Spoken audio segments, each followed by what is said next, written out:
सुब्रांश राय, आपके नेता भी कह रहे हैं कि अगर हमारी सरकार बनी तो हम इसको खारिज कर देंगे। शशि थरूर ने कहा अगर, क्योंकि ये भेदभाव वाला कानून है, अगर हमारी सरकार आई तो हम इसको रद्द कर देंगे, निरस्त कर देंगे। भाई अगर आपका वाकई आपकी पार्टी का कोई स्टैंड है इसको लेकर, तो ये बात राहुल गांधी को भी कहना चाहिए। राहुल गांधी तो तमाम मुद्दों पे बात करते रहते हैं, लेकिन उनको इसके बारे में बोलने का समय ही नहीं मिल रहा। भाई देश में बड़ा मुद्दा है, इतनी चर्चा हो रही है, राहुल गांधी क्यों नहीं बोलते इस? रंजीत जी, असाइलम कोई पहली बार नहीं हो रहा है। ठीक है, इससे पहले भी दुनिया के तमाम देश किसी भी देश से आए हुए नागरिकों को, प्रताड़ित नागरिकों को असाइलम देते रहते हैं। ये तो वही, अभी आपने कहा बहुत बड़ा मुद्दा, ये तो वही बात है कि अभी हमारे यहाँ G20 हुआ था। G20 हर साल अलग अलग देशों में होता है, लेकिन भारतीय जनता पार्टी के प्रवक्ता और उनसे जुड़े हुए कुछ संबंधित लोगों को लगता था कि G20 पहली बार हो रहा है। तो वही हाल है, असाइलम पूरी दुनिया में चलता रहता है। हाँ, ये इतनी बड़ी चीज तो फिर आप इसको रद्द करने और इसको निरस्त करने पे को लेकर इतने क्यों आतुर हैं? अरे मान्यवर, हाँ रुकिए, हाँ। ये इतनी बड़ी चीज नहीं है जिसका इतना बड़ा हवा फैलाया गया है। एक, हाँ। नागरिकता देने का अधिकार भारत सरकार के पास है। वो लोग 31 दिसंबर 2014 से पहले आए हैं, उसके बाद अगर कुछ दौलतमंद लोगों को भी नागरिकता दिया गया। मैं आपको एक छोटा सा नाम मुझे याद आ रहा है, एक बहुत फेमस सिंगर होते थे, अभी है अदनान सामी। हाँ। वो पाकिस्तान के नागरिक थे, उनको भारत का नागरिक बनाया गया। कितना खूबसूरत था, अच्छा गाना गाते थे, यही काम करते थे, नागरिक बना दिया गया। किसी को कोई लेना देना नहीं है। जब आप नागरिकता देने की बात करते हैं, और वो भी तब जब शरणार्थी के रूप में आए हुए लोग हैं, तो शरणार्थी तो कोई भी आप दे दीजिए, भारत सरकार का हो, चाहे 10 लोगों, 50 लोगों, 100 लोगों, 500 लोगों, 50,000 हो, 150 करोड़ वैसे ही हमारी आबादी हो गई है। 10-20, 50,000 और जुड़ जाए, भारत के नागरिक बन जाए। इंपॉर्टेंट वो नहीं, इंपॉर्टेंट ये है जो इसका मेन मुद्दा है। अमित शाह जी का एक, तो उसी आधार पे बांग्लादेशी और रोहिंग्या को भी नागरिकता मिल जानी चाहिए क्या सुब्रांश राय?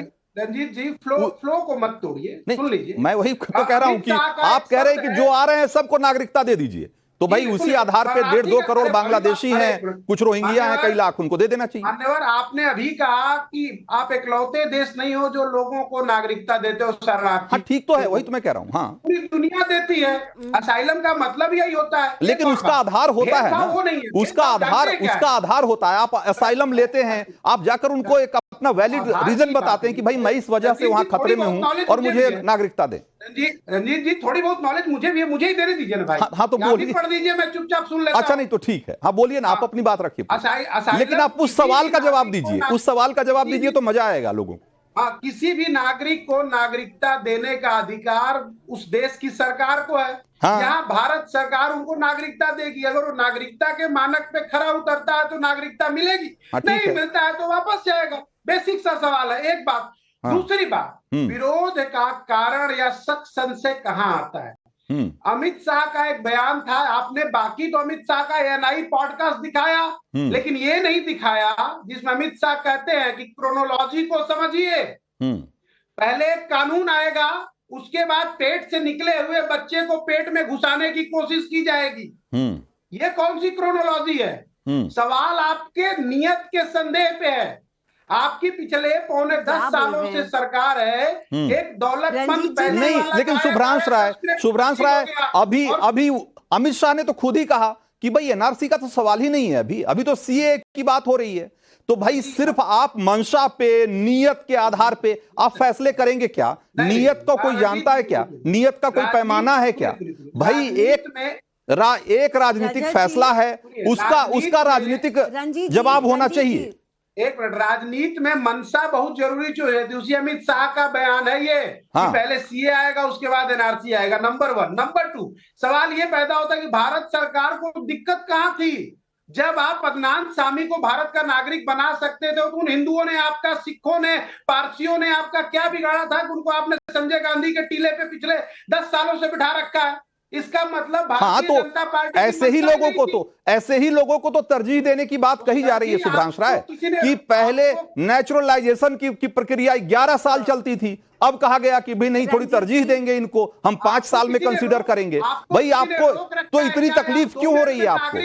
शशि थरूर को ऐसा क्यों लगता है कि ये कानून रद्द कर देने लायक है, ये कानून कचरे के डब्बे में फेंक देने लायक है? शशि थरूर को ऐसा क्यों लगता है? बताएंगे ना आप? नहीं, आप उस सवाल का जवाब नहीं दे रहे, इस सवाल का जवाब नहीं दे रहे आप शुभ्रांश राय, आप इस सवाल का जवाब नहीं दे रहे। अवधेश जी, ये विपक्ष के तमाम लोग, जो सारी पार्टियों के लोग कह रहे हैं, कोई कह रहा है कि हमारी सरकार बनेगी तो हम इसे निरस्त कर देंगे, कोई कह रहा है कि अगर ये कानून लागू हो गया तो अब इस देश के लोगों का सारा हक मारा गया। तो इस तरह की बातें क्या हो रही है? सिर्फ ये एक वर्ग को खुश करने के लिए हो रहा है, या चुनाव है इसलिए इसका फायदा उठाने के लिए की तैयारी में है सर? नहीं, ये दोनों बातें पर मैं करूंगा, लेकिन ये जो रिएक्शन अभी आ रहे हैं ये देखिए आम भारतीय का एकदम दिल दहलाने वाला है कि हमारे देश की राजनीति को हुआ क्या है। शुभ्रांश राय कह रहे ये नागरिकता देने का केवल विषय नहीं है, ये विषय यह है कि एक देश को मजहब के आधार पर बांटा गया, उसके लिए दंगे हुए, डायरेक्ट एक्शन डे में गैर मुस्लिमों को काटा गया, बंगाल से लेकर पंजाब तक। अगर कुछ लोग उस विभीषिका में इस देश में नहीं आ पाए, उनके साथ वायदा किया गया।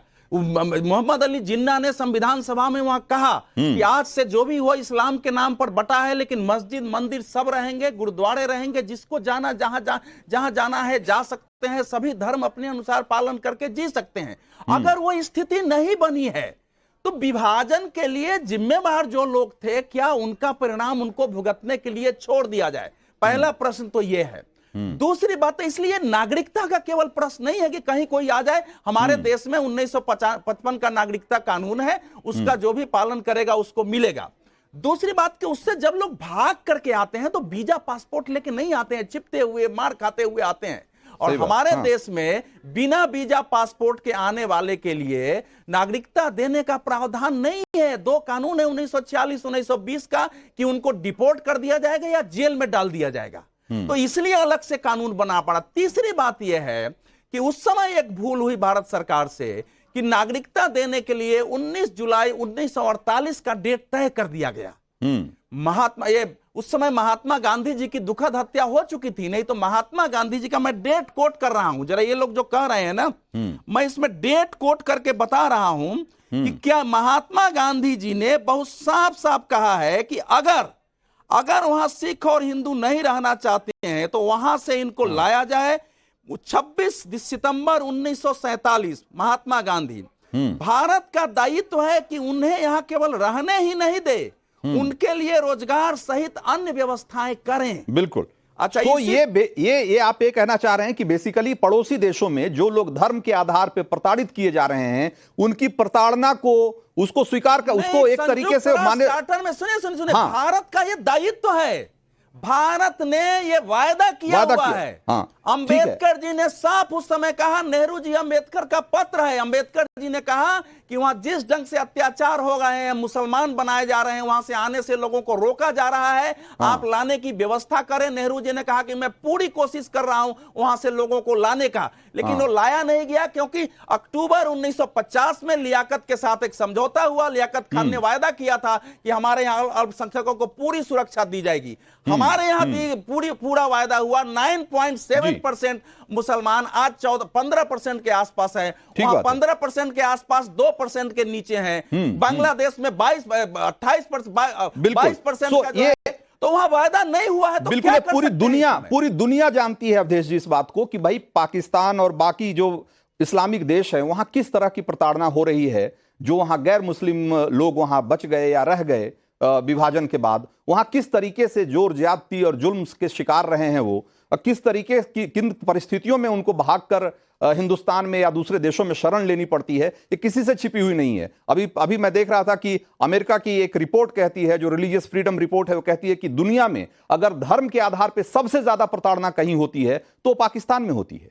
ये बात दुनिया से भी छिपी हुई नहीं है, लेकिन बावजूद इसके हमारे देश में हमारी कुछ राजनीतिक पार्टियां हैं, उनको लगता है कि इस पर आंख मूंद कर बैठे रहना चाहिए। अगर इसके बिना पे अगर किसी को नागरिकता में थोड़ी तरजीह, थोड़ी छूट दी जा रही है तो ये गैर वाजिब है, ये भेदभाव वाला है। ये बहुत ही हैरान करने वाली बात है। मैं इससे जुड़े हुए दूसरे सवालों की तरफ आऊंगा, लेकिन उससे पहले 15,000 लोगों ने वोट कर दिया है। और अब जरा एक बार दूसरे सवाल का रुझान देख लेने का वक्त है कि केजरीवाल गैर मुस्लिम शरणार्थियों